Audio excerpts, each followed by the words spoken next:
Yan. Palinis kami dito. Ito sa bundok na to.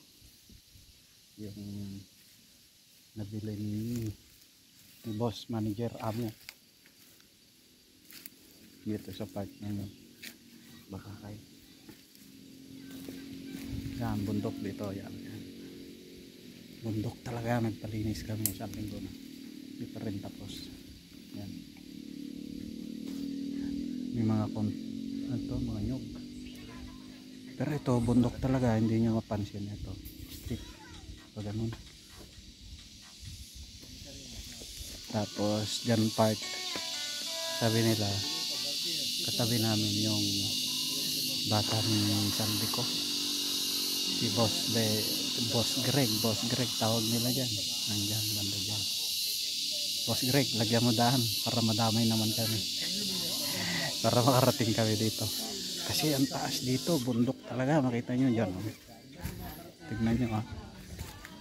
Yan yung part na dyan. Oh, dagat. Dagat. Tapos dito, part na dagat din. Oh, malayo. Pero ang sarap dito. Meron dyan dati sa baba. Nung caretaker ng may-ari dati nito, doon nakatira. May mga puno ng nara malalaki. Tapos karamdam ko ang sarap doon magkubo. May naisip ako magandang gawin doon. Ganda. Kaso dapat pag may kubo doon, tapos dito sa taas nito dapat may daanan pababa. Lagyan ng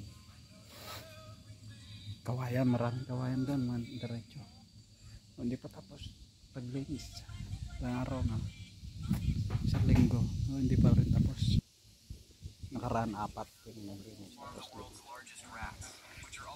Nagawa ko na lang yung property line, pinataniman ko ng nyug, 2 magkadikit para dalang araw alam na ni Kuya Jet, alam na ni Jetro kung saan yung property line niya. Kasi siyempre parents are getting older. Pamana na lang to sana, pamana kay Kuya Jet.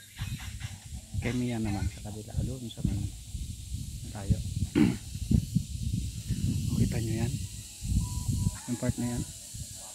Ayan, may dagat saka ayan, pero malayo. Facing Alberto ba? Layo. Kung pera lang naman, maganda sana i-develop to. Meron daanan dito, trail, pwede mag-bike. Tapos may mga park na na bike mountain bike, hindi motor. Na-imagine ko, kaso syempre hindi tayo kasing palad ng iba na kaya nilang gawin kung ano yung naisip nila. Ako hanggang imagination lang. Ayan.